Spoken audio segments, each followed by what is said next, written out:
You don't need me to tell you that Israel is a deeply unwell society, because that's exactly how a former Israeli president described his country, when he said Israeli Jews have forgotten how to be decent human beings. He could have been talking about how Israel systematically abuses Palestinian kids in military prisons, or how it has used pornography as a weapon against children in the occupied territories, or how it has become a sanctuary for Jewish American pedophiles. Well, the revelations found within the newly released Epstein court documents provides yet another striking example of how this sickness has permeated every level of Israeli society. Because we now have clear proof that the criminal Israeli occupation was deeply connected with Jeffrey Epstein's underage sex trafficking ring. These documents, along with other evidence, reveal how Israel manufactures consent for its war crimes through foreign influence operations, including legal political bribery and illegal political blackmail. I mean, we already knew Israel pays political leaders to support its criminality in the occupied Palestinian territories, with the Israel lobby set to spend a whopping $100 million electing pro-Israel candidates in the coming US presidential elections. But few know how Israel uses its secret intelligence agency, Mossad, to blackmail political leaders into making political decisions that benefit the Zionist regime. And even fewer know that Jeffrey Epstein, the pedophile and sex trafficker, was also a secret operative for Mossad. According to a former Mossad spy named Ari Ben Benashi, who stated on the record and unequivocally that Epstein used his sex trafficking operation to blackmail politicians on behalf of the State of Israel. I suppose what the most alarming allegations that you've been making are that the entire Epstein operation was a honey trap operation to entrap politicians, policymakers, celebrities, people in the media eye, basically to become Israel's assets. Correct. That it became basically an intelligence operation to entrap different politicians around. This is the real story that sits at the heart of the Epstein files. Because the story isn't only about sex trafficking and pedophilia, it's also about blackmail and how Israel gathers and collects dirty secrets to influence political decisions in its favor. What you rightly call evidence of child rape, Israel calls a foreign policy negotiation. And I'm not even kidding. Now here's Alan Dershowitz. A lot of people are wondering, who was the blackmail scheme? Who was involved in what was the blackmail scheme for? And many of us suspect for the state of Israel, quite frankly, that a lot of these people, Epstein, Dershowitz, Ghislaine Maxwell's father, all of them connected to the state of Israel and doing the dirty work for the state of Israel to ensure that American politicians stay in their pocket. You heard her mention the Jewish American lawyer, Alan Dershowitz. Well, he was named dozens of times in the Epstein documents.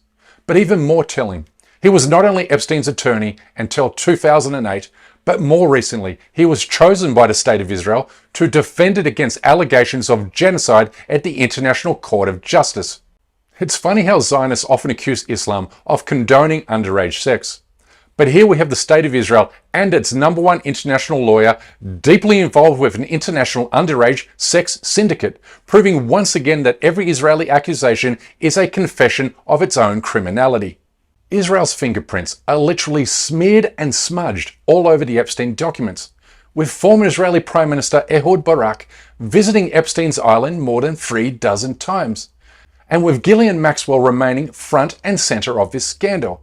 She was not only Epstein's handler and partner, but also the daughter of UK billionaire Robert Maxwell, better known as Israel's super spy, who was given a state funeral in Tel Aviv upon his death.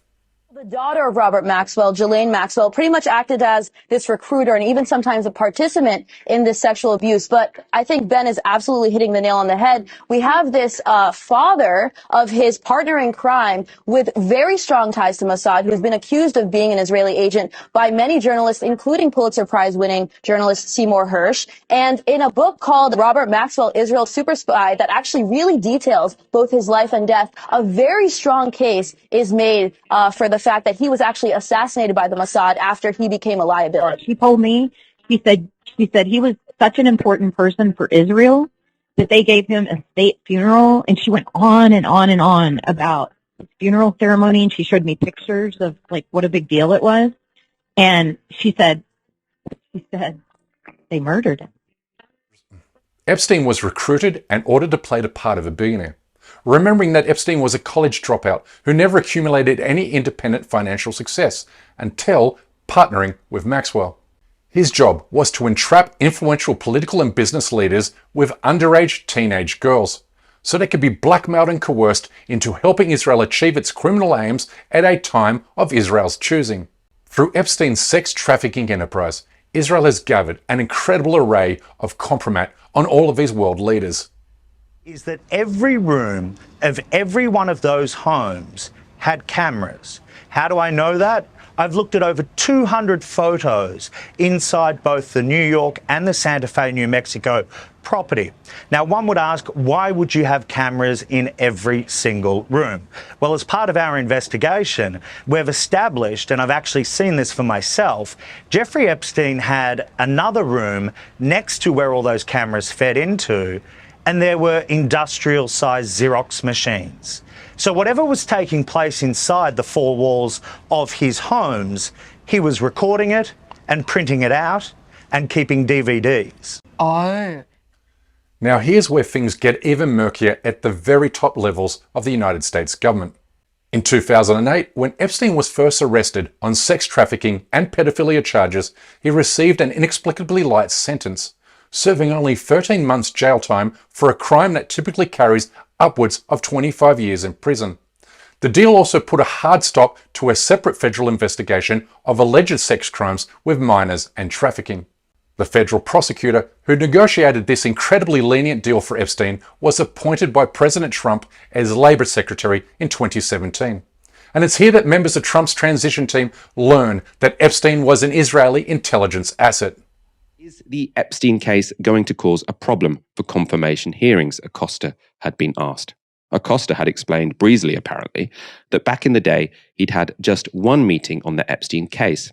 He'd cut the non-prosecution deal with one of Epstein's attorneys because he had been told to back off, that Epstein was above his pay grade. I was told Epstein belonged to intelligence and to leave it alone, he told his interviewers in the Trump transition, who evidently thought that that was a sufficient answer and went ahead and hired Acosta. Now, the Labour Department had no comment when asked about this. Trump's ties to Epstein are well documented. They partied together often, praised one another frequently, with Trump telling the Washington Post in 2002 that Epstein, quote, loves young girls as much as he does, end quote. In 2016, Epstein's brother said in an interview that Jeffrey Epstein had enough explosive and damaging information on Trump to end his run for the White House. Needless to say that if Epstein has this kind of compromat on Trump, then so does the Israeli government. One then has to wonder if Trump was blackmailed into green-lighting every item on the Israeli government's wish list, from recognizing occupied Jerusalem as the capital of Israel in defiance of international law, to killing any hope for an independent Palestinian state via the Zionist regime's deviously designed Abraham Accords. I mean, who sends their well-wishes to an Israeli spy who's convicted of sex trafficking unless he fears what that sex trafficker might have to say about him? Maxwell is in prison, and so a lot of people want to know if she's going to turn in powerful people. And I know you've talked in the past about Prince Andrew, and you've criticized Bill Clinton's behavior. I'm wondering, do you feel that she's going to turn in powerful men? How do you see that working out? I don't know. I haven't really been following it too much. I just wish her well, frankly. I've met her numerous times over the years, especially since I lived in Palm Beach, and I guess they lived in Palm Beach. But I wish her well. Whatever it is, I don't know. But these revelations are about much more than just Donald Trump. He's just one of a long line of American leaders who have been bought, bribed, and paid for by the Zionist regime to forever silence, crush, and vanquish the Palestinian people. And it's also important to understand that Israel has proven time and time again that there are no moral limits to its methods and means, and that it's willing to use sexual deviancy as a psychological weapon to control and dominate the Palestinians. Remembering that in 2002, the Israeli military adopted pornography as a weapon of choice, when it broadcasted porn clips on local television networks and distributed pornographic magazines and other materials through the city of Ramallah. Israel did this to attack the moral decency of the Palestinian people and to corrupt them on a spiritual and psychological level. A strategy inspired by a sociological study that found porn addiction undermines religious belief and feelings of closeness to God while also decreasing frequency of prayer and decreasing frequency of religious service attendance. In other words, Israel tries to separate the Palestinian people from their Islamic faith as a means to make them subservient to the state of Israel. Dr. Michael Jones talks about this in his best-selling book, and he articulates it here.